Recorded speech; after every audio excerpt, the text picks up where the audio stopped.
প্রথম দেখায় বিদেশের কোনো মসজিদ বা স্থাপনা ভেবে ভুল করবেন না।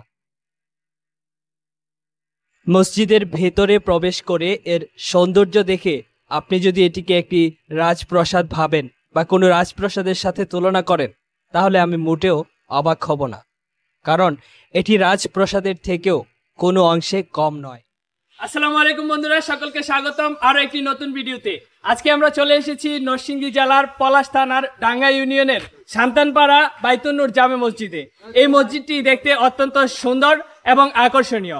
2018 সালের ডিসেম্বর মাসে এই মসজিদটির নির্মাণ কাজ শুরু হয় এবং 2020 সালের সেপ্টেম্বর মাসে এসে সকলের জন্য উন্মুক্ত করে দেওয়া হয়। তো প্রিয় বন্ধুরা, আজকে আমরা এই মসজিদের সকল সৌন্দর্য আপনাদের সামনে তুলে ধরার চেষ্টা করব। সকলে শুরু থেকে শেষ পর্যন্ত আমাদের সঙ্গেই থাকুন। প্রথম দেখায় বিদেশের কোনো মসজিদ বা স্থাপনা ভেবে ভুল করবেন না। এই নকশাটি দেখতে পারস্যের মতো হলেও এটি বাংলাদেশের একটি আধুনিক মসজিদ। আসলে এমন নকশার মসজিদ বাংলাদেশে হয়তো আর খুঁজে পাওয়া যাবে না।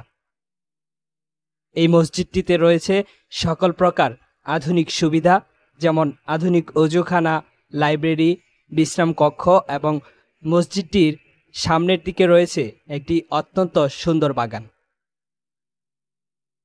একে একে সবকিছুই আজকে আপনাদেরকে দেখাবো এই ভিডিওতে। দেখতে থাকুন আল্লাহর গড় মসজিদের সৌন্দর্য। চলুন এবার ধীরে ধীরে সামনের দিকে যাই। মসজিদের যত কাছে যাচ্ছি ততই ভালো লাগছিল এবং অন্যরকম একটা ফিল আসছিল মনের মধ্যে। ভাবছিলাম বাংলাদেশেও তবে এমন মসজিদ আছে। আলহামদুলিল্লাহ।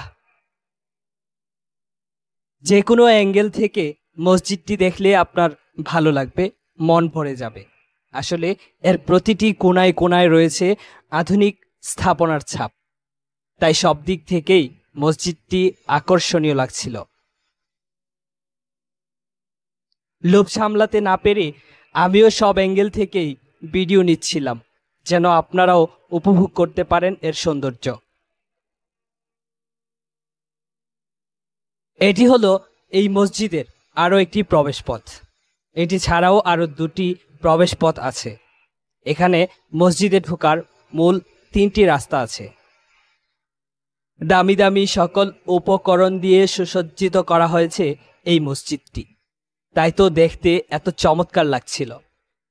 চলুন এবার তাহলে ভেতরের দিকটা একটু দেখে আসি।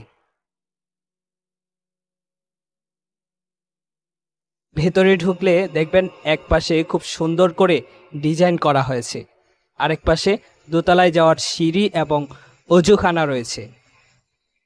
এবার আমরা মসজিদের একেবারে ভিতরের দিকে প্রবেশ করব।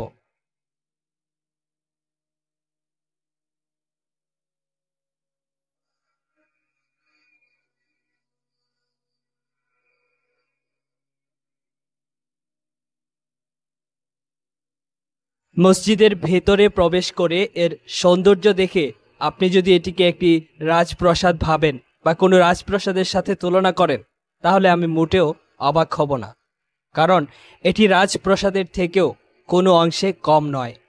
আর হবেই বা কেন, এটিও তো সকল রাজার রাজা, সকল বাদশার বাদশা, মহান আল্লাহ রব্বুল আলমিনের ঘর। এমনই তো হওয়া উচিত আল্লাহর ঘরের পরিবেশ। আল্লাহু আকবার। ভেতরের সৌন্দর্য দেখার পর এবার আমরা বাইরের দিকে যাব। এই পাশটাতে রয়েছে উপরে যাওয়ার সিঁড়ি এবং নিচে রয়েছে অজুখানা। প্রথমে আমরা অজুখানাটা দেখব। দেখতেই পাচ্ছেন সুন্দর পরিপাটি আধুনিক অজুখানার পরিবেশ যেমন হওয়া দরকার ঠিক তেমনই।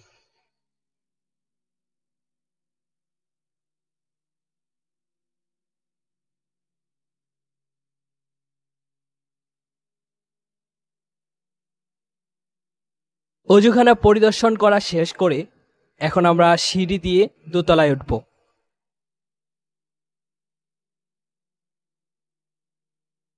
উপরে ওঠার পর চোখের সামনে ভেসে আসবে সামনের মাঠের মনোরম দৃশ্য।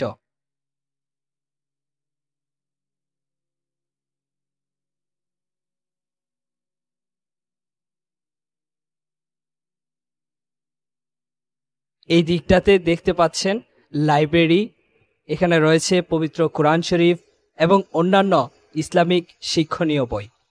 এখানে বসে আপনি চাইলে একটু বই পড়তে পারেন। বসার জন্য সুন্দর জায়গা করা হয়েছে। এখানেও একটি আধুনিক লাইব্রেরির গুণাগুণ বিদ্যমান। এবার ওই যে সামনের দিকে দেখতে পাচ্ছেন একটি সুন্দর বিল্ডিং, এটা হলো ইমাম এবং মুয়াজ্জিনের থাকার জায়গা প্লাস গেস্ট হাউস। মাশাআল্লাহ, কত সুন্দর পরিবেশ এখানে। পুরো মসজিদটা ঘুরে ঘুরে দেখলাম। এখানে নর্মাল কোনো উপকরণ ব্যবহার করা হয়নি, সব দামি জিনিস ব্যবহার করা হয়েছে মসজিদটিতে। আর এজন্যই মসজিদটা দেখতে এত আকর্ষণীয় লাগছিল। আমার দেখা বাংলাদেশের সবচেয়ে সুন্দর মসজিদের মধ্যে একটি হলো এই সান্তানপাড়া বাইতুন নূর জামে মসজিদ। পাশাপাশি এটি শান্তিপূর্ণ, নিরিবিলি এবং সুন্দর সাজানো গুছানো একটি জায়গা। এই সুন্দর মসজিদটি নির্মাণ করেন স্থানীয় প্রকৌশলী কামরুজ্জামান ভাই।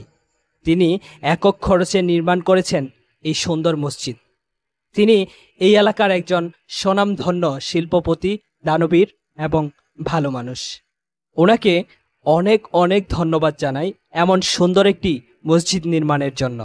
আল্লাহ তাআলা যেন ওনার সকল নেক আশা পূরণ করে দেন। প্রিয় বন্ধুরা, ঘুরে ঘুরে দেখলাম এই মসজিদটি। পুরো মসজিদ কমপ্লেক্স জুড়ে এক অন্যরকম সৌন্দর্য ফুটিয়ে তোলা হয়েছে। তো প্রিয় বন্ধুরা, মসজিদের ভিডিও আপনাদের কেমন লাগলো? এমন সুন্দর ভিডিও পেতে আমাদের সাথেই থাকুন। আজকের মতো বিদায় নিচ্ছি।